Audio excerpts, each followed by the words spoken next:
We are on site with Jim DeBold of Epiphany Foam Insulation, and it's a little cold in here because they are bringing the drywall in as we speak.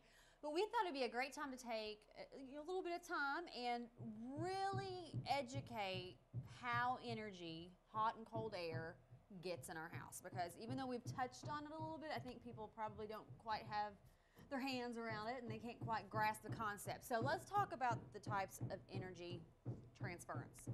Certainly.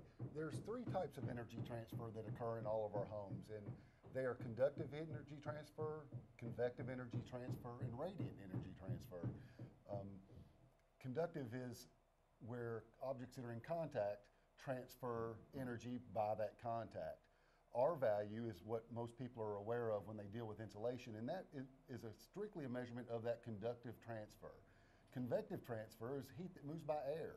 Okay. For example, if wind is blowing on one side of your house, you're getting a windward side, and then you're getting a leeward side on the back side that's almost a negative air pressure.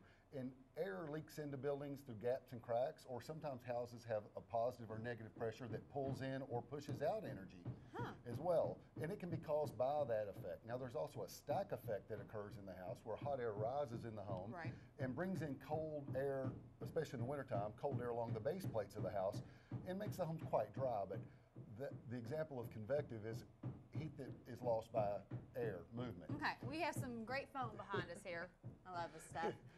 And it is adhering directly to the wall. So this is a great way of stopping air from going through, right? Absolutely. That's really the benefit of Icynene spray foam insulation, is that no matter what the size of the cavity, here's a 16-inch on center cavity, which is normal. Traditional insulation fiberglass fits in that very well, but we start getting into an 8-inch cavity or a 1-inch cavity. A lot of times we find fiberglass or traditional insulation products aren't installed that well in those difficult to install cavities. But we are adhered to the wood sheathing on the outside as well as the studs in the bottom and top plates. So we're really getting a wonderful seal, and it's easy to install product that really adheres and flexes with the building to maintain that convective energy seal. And it's amazing to watch this stuff grow because you spray it on and it's almost like a liquid, and then it just magnifies immediately. And like you said, fills up this entire cavity. So you're not allowing any air to come anywhere through this because there's nowhere for it to come.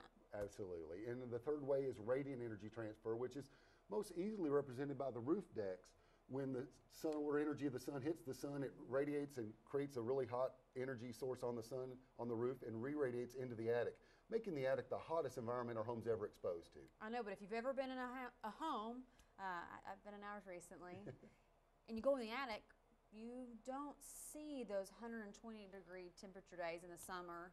You see it almost like the rest of your house. We normally find a 5 to 7 degree temperature difference between the in-home climate control condition and the attics that we insulate. So it's very effective insulation against all three types of energy transfer. All right, we're going to learn more next time about soundproofing. In the meantime, people have questions for you, Jim?